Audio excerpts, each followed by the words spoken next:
everyone, it's Natalie here. And it is a very rainy early evening. Um, yeah, it's a Monday night, and it's just like I'm just noticing how sloppy I am. I just came in from walking the dog. Um, yeah, it's kind of a rainy, weird evening. So, what better to do than a VR? Yeah. So I'm going to do For the Love of Cards since I haven't done that one yet. Okay, so starting with question number one. What was your first deck? So my first deck was the Ancient Tarot de Marseille.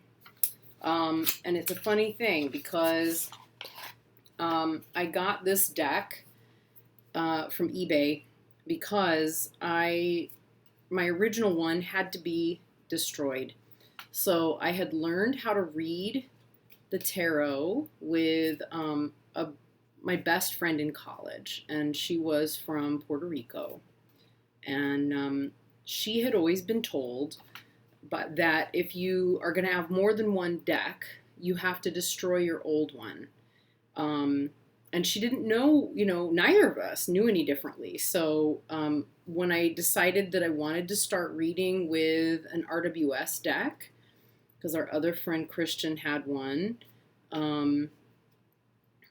yeah, I just ended up having to let go of this deck. And I've regretted it ever since. I regretted it the minute I did it. I can't remember how we had to destroy it. I think we bound it and then put it in, maybe we burned it or I had to give it away. I don't even remember. It was traumatic. I did not want to have to get rid of that deck. And I'd learned how to read in a really specific way with it. So I was especially attached to it. So at any rate, yeah. And it was this kind of, it was a Grimaud Ancient Tarot de Marseille. And I got it at a local metaphysical store. Let's see. I know I've got some swords in there somewhere. Where are you, swords? There's wands. But yeah, it was very distressing. And then I bought a universal weight deck, which I still have, and went in search on eBay for one of these and found one. So that was pretty awesome. And yeah. So question number two, my favorite deck creator. I have no idea how to answer this question. I could think of dozens and dozens of deck creators that I think are extraordinary and beautiful and like enlighten me with so much fascinating information about their take on the tarot and the way they view it and just lots and lots of really positive things that I could say. So sorry, my throat just suddenly went dry. And that said, I'm going to say, just for the sake of the video, I'm going to say Amy Chase. So if you don't know already about the Manifesting Your Greatness Oracle deck, I highly recommend it. It is a super fun, super playful, lovely Oracle deck. And every time I bring it out with clients, especially the clients, and I seem to be getting quite a few of these in person. Folks that have never been to a tarot reader before, or they've never had tarot cards read before, which I find really flattering. That means that something in them made me seem trustworthy to them, so it feels like an honor. So bringing this one out, just to pull a card to start with, just to kind of bring a focus to the reading, it puts them at ease instantly. They feel like, okay, this is okay. I'm not doing anything dark and terrifying. I mean, how can that possibly be terrifying? It's beautiful. So, I mean, keep in mind, I live in St. Louis, everybody. So, it's extremely conservative. It's religious. Yeah. So I do happen to live in, thankfully, like one of the most diverse neighborhoods in all of St. Louis, which is Tower Grove South, which I'm very proud of. But that said, it's still Missouri. I don't know what to say. So yeah, for the sake of this one, I'm going to say Amy Chase because I use her cards a lot and they bring a lot of joy to a lot of people. So question number 3, my favorite system, whether it's like Tarot, Oracle, Lenormand, Sibylla, etc. It's Tarot. And it is because the tarot is like, it seems to act like this incredible blueprint. I know I said that in my last VR. But, it's like a blueprint of human archetypal experience and interaction. And it's just so flexible. It can take almost any system, any experience, any set of experiences, and find a way to draw them together in such a way that, that they make sense and they seem, it just fits. It just fits. So, yeah. I'm utterly fascinated by it. It never ceases to amaze me. Favorite system within the tarot? Yes, all of them. I think really once you get past the idea of there being different systems and you really just start to look at tarot as a structure, right? Like as a particular structure that seems to function in a particular way, without worrying too much about meanings, and you really open your mind to being as fully flexible as possible, you can really pick up any deck and read with it. I shit you not.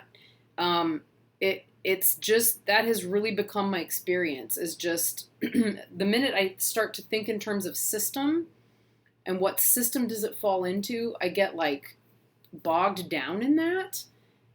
As soon as I let go of that and just become curious about the deck itself and about its artistry and where did this particular deck creator come from in terms of their perspective, suddenly this whole like amazing world opens up, and it's wonderful. It's just wonderful. And it doesn't seem to matter whether, we're talking about a deck creator who has been obviously influenced by the Rider-Waite-Smith lineage or system. It just doesn't seem to matter, because once I let go of whether it's this or that, or if I start thinking system, then I have something to compare to, and then I'm not available to what's actually there, right? So what am I actually seeing? What am I engaging? And if I can trust that I understand the structure of tarot well enough to be able to just read what's in front of me, it is never a problem. It really just works. It works on you, and it kind of works through you in a way. But that said, if I had to choose, I would say that I'm most fascinated and in love with creators who just let alone all of that and do it in favor of creating a deck that best reflects their own understanding. So let me give you an example. One would be the New Earth Tarot by Kate Silver and Charlene DeLong, where, is some of it very much in harmony with what we know? Absolutely. And then there are things like this, right, where temperance escapes and leaves the the concept of, a particular type of alchemy, and imagery, and becomes about literally tempering metal. She's adapted around the quartz in order to make those more accessible, like the 10 of Mirrors, right? She's, there's an adapting of, all of it in order to, make it fit. Or I'll have to, hang on one sec, I'll have to go get this and we'll cut away and come back. Okay, so I'm back. So, yeah, so we see that with like New Earth Tarot. Another one where that is, where that's really prevalent is the My New Love, which is the Philarkos Tarot. So Carmen Sorrenti has taken her own spin on the tarot, and it is absolutely glorious. And it fits. This is somebody who clearly has studied it. She gets it. She knows what she's messing with. She knows what the structure is. She knows how it functions. And more than that, she knows how it functions on her and through her. So as she creates her deck, or has created her deck, you get all of this departure from system because it isn't necessary. She doesn't have to follow a recipe in order for her to know what it is, and what it is that she's experienced, because by the time she created the deck, it was part of her. And you can really see that in the way that she's created it. You can't put this within a system. So coral is obviously cups. That isn't a Seven of Cups imagery that really know, but we can understand where she's coming from, right? Like just by looking. Same thing with the moon. I mean, look at that moon card. So I don't know. I mean, I'm in love with creators who feel that freedom to just look and decide. Even even creators who've looked at following closely, a system like RWS, right, which is the most popular by far. For example, Noel Arthur Hempel, they've done, this is a very familiar Eight of Cups, right? It's following RWS, but the Numinous Tarot goes its own direction, even though it's borrowing from RWS, right? So we have the Three of Bells, right? The Founder. I mean, renaming. We're getting some aspects. See, this would be Pentacles. We're getting some aspects of RWS here, but we're also getting a unique interpretation. So, if you've studied RWS for years and you really know it, you're not going to get lost. You know what this is. This is the Six of Bells in this deck. It's the Six of Swords. We all know this one if we know RWS, right? So what I love about it is just the way that they've stayed with a lot of familiar aspects and then just gone their own direction with it, right? Oops, there it goes. So anyway, long stinking rant about one idea, but that is what I love. So when I answer the question, what's my favorite system? My favorite system isn't really a system. It's really unique experiences that happen to creators that inspire them to go their own direction within the tarot. And of course, we're going to get to, we all know what my favorite deck is, but we'll get there. Anyway, it's not going to be a surprise. All right, so this is so fun. So last deck I bought, is called I wonder if I've got the book. I think I do. The last deck that I bought is the Lunar Nomad Oracle. And I've got some really fun videos about it that are going to be coming out, but I'll probably upload this one first. So I just got this one the other day, and it is like Lenormand, but it's like Lenormand plus. It's like Lenormand with tons of spiritual aspects to it, and it's really super fun, and I'm having a great time with it. Just learning to work with it and read it, because I'm really curious about Lenormand now.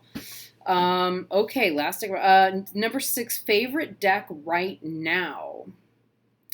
I think right now, my favorite deck right at this moment is the Philarkos Tarot.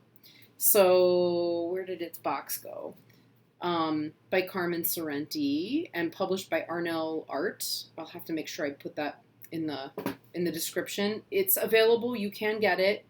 And again, I just love her work, and I love reading her, and I don't know. It's when somebody has these kinds of depth experiences of the tarot that are so alchemical and they have such a profound understanding of themselves and their own journey.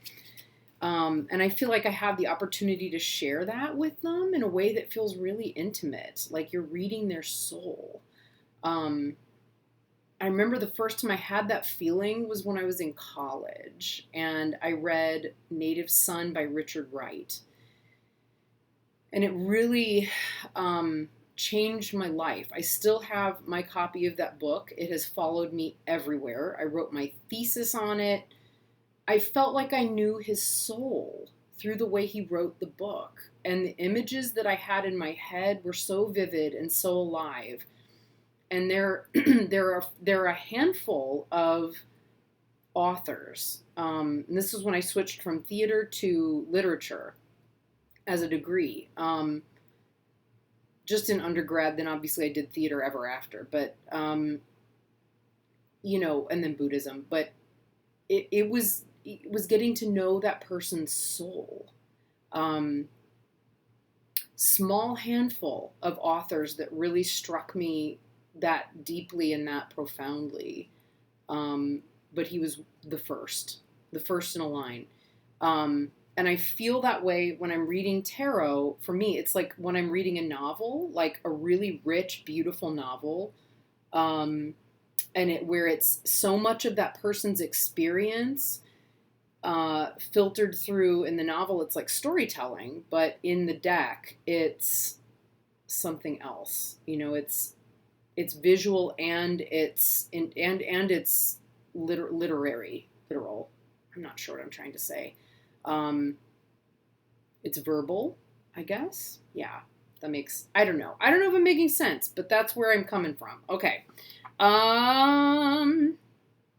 Oh, and my other favorite deck right now, of course, because it's always my favorite deck, is my trimmed version of the first edition of Mary L. Because, I'm just like that. This is just the deck. This is my deck. It is my love. I can tell you, I can see just the tiniest corner of one card and I know exactly which one it is. Because it is now that embedded and that deeply a part of me. So, and I love it. Which brings us to favorite decks of all time. Ta-da! It's like there's an old-fashioned Wendy's commercial. Maybe I'll link that in the description as well, just because everybody could use a laugh sometimes. Where they're in the Soviet Union and they're doing a fashion show, and it was about choice. They're like Wendy's talking about choice, and anyway, they say it's a fashion show. It's in the Soviet Union, and the guy announces, and now. Davia. So this woman, this large kind of woman comes, and she has a flashlight and she turns it on and she like flashes the flashlight places and puts it back up and she wanders back up the runway. And then a few minutes later he says, "And now evening there," and anyway and now it's a Mary L. Tarot. So yeah, we have to laugh at ourselves, don't we? And my other favorite deck of all time, because I can cheat, right? Because it's my video. And we're losing light in here, right? So I got to move it along, right? So, the New Earth Tarot. These are the two that if I do not know what else I want to do, or if I'm reading and I'm like, well, let's see, I don't know what I'm going to do with this particular client. Doesn't matter who they are. If I pick up this one or the Mary L., it'll be fine. I'll be able to read. It will go smooth as silk. It will be, epic and wonderful. And the angels blow trumpets out my backside. So that's that. And then number 8, decks that I want to own. Where would we like to start? What decks would I not like to own? Perhaps that's an easier place to start. Yeah, it's that thing where like the minute that you have to put a moratorium on buying more decks, and I did make an exception for the lunar oracle because I need a deck to learn Lenormand, and this one just clicked in a way that few do, and it was so inexpensive, and I had a coupon. It was less than $20. Um, and I sold a bunch of decks, so I don't feel bad. But yeah, the minute you put a moratorium on things, that's like, oh no, there's like 5,000 decks I want. Um, I wouldn't even know where to start. I think it would probably, well, I would because I can tell you the ones that I'm not buying, and I'm like actually taking my credit card and hiding it so that I don't. I really, really want Mildred Payne's Secret Pocket Oracle. Again, it's that Lenormand kind of thing that makes me excited and geeked, and I really want to play with it. And I think it would be fun to read with like quicker readings, smaller readings, stuff like that. Another one that I'd really like to have again is and I've been wanting this one for a while now is the Stone Marseille by Lily Stone. Um, Diane Jarecki just got it, and I just watched her unbox it today, and it makes me want it even more. The darker background is just exquisite, and I love seeing the Marseille in that color scheme. I don't know, it's just so rich and so beautiful, and I'm really drawn back to the Marseille right now, which is so interesting. Um, so yeah, there's that one. I think another one that I'm really struggling with and like, no, don't get it just yet. You'll be able to just hang on. Is the Tarot de Saint Croix. I really, really want that one. It's been on the list for a long time. When I look at it, was like in a little clump together with textured tarot and the Sorcerer Beto. You know what? When it comes down to it, like, I really would love to have those two, but something about the Tarot de Saint Croix really, really pulls me and draws me in and makes me want to have it. But instead of buying those, what I will do is take a little bit of the money that I have left for things like this, that I don't really have, but I'm going to have anyway. And I'm going to get a copy of. I'm going to go ahead and print the book, like the spiral, get a little spiral bound copy version of the workbook that comes with the Spirit Keepers so that I can delve in and do a deep dive on that deck. So that's what I'm going to do instead of getting the decks that are on my list. Okay. Figure out how to play with what you have and appreciate what you have, and then don't worry about what you don't have, right? A deck that I own but that I struggle with. I had to really think about that because at this point I don't really struggle with any of the decks that I own. Aside from, do I use it and do I need to keep it, or would it be best to move it on?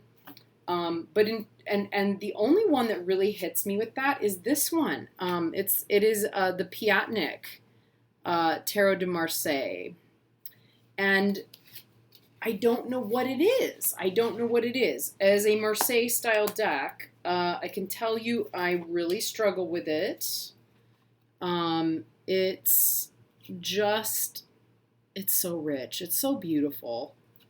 And I don't know why at the moment, I don't feel able to read with it.